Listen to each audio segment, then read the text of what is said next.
Hi everyone, welcome to Lunch Hour Lessons with Allison. I'm Allison Mädl and today is September 11th, 2019. Each week on Wednesdays at 12:30 I come to you live to bring you a topic related to nutrition and health that I think is interesting and give you a lesson to take with you into your daily life. If you like what you hear, feel free to comment or like this video. And as always, I post a transcript of each lesson on my blog at AllisonMädl.com. This week's topic is filtered water in the garden. Today's talk is going to be really short and sweet, but it will hopefully give you some food for thought.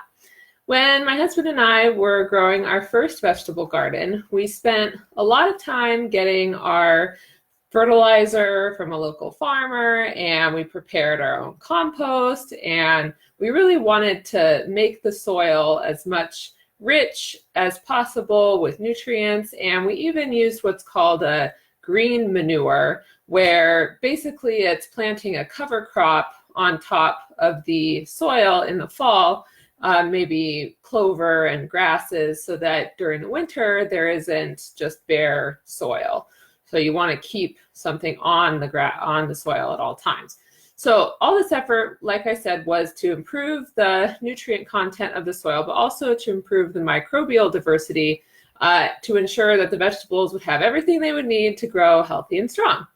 And another goal that we had was to try to set the garden up to be kind of as self-sustaining as possible. So that meant installing a drip system and sprayers on timers and things like that. And once we started fiddling with the water system, a thought occurred to us, and that was, what quality of water are we actually going to be spraying on these vegetables, which were eventually going to become our food? And in our house, we had recently installed a water filter in the kitchen for our drinking water and for rinsing vegetables. And that filter is intended to remove the chlorine as well as any contaminants like pesticide or pharmaceutical drug residue, which is commonly populating the drinking supplies of most municipal water supplies. It's kind of been a concern in public health science community for many, many decades.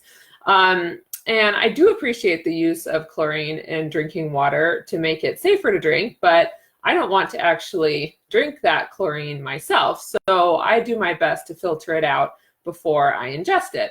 And the primary reason that I'm concerned about chlorine is that it's basically a killer, right? That's the whole point. It kills bacteria. And if it goes in to kill bacteria in my own body, then it can disrupt my internal microbiome. And I've spent a lot of time trying to optimize the balance of good bacteria and bad bacteria in my body. And chlorine might go in and kill the good bacteria as well. It's sort of non-specific.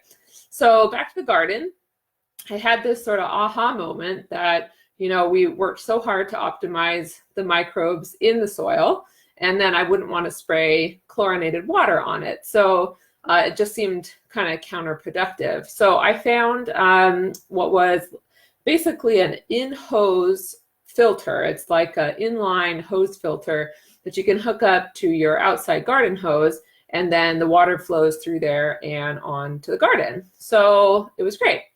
That's basically the point of today's lesson, is that you can find water filters for your hose that you can water your garden with. And then a side note would be that you wouldn't want to I've talked about fermenting food in the past. So you wouldn't want to actually ferment or pickle foods also in chlorinated water, sort of for the same reason, because the primary reason to ferment foods is to increase the probiotic bacteria content. And the chlorine will basically weaken those bacteria, and you won't get the results that you're probably after. So that is all the time we have for today. Be sure to tell a friend this week's lunch hour lesson, which is preserve the microbiome of your soil by removing chlorine from the water. Again, preserve the microbiome of your soil by removing chlorine from the water. Like my page to get the weekend tip that comes out on Saturday mornings, and I'll see you next week. Bye for now.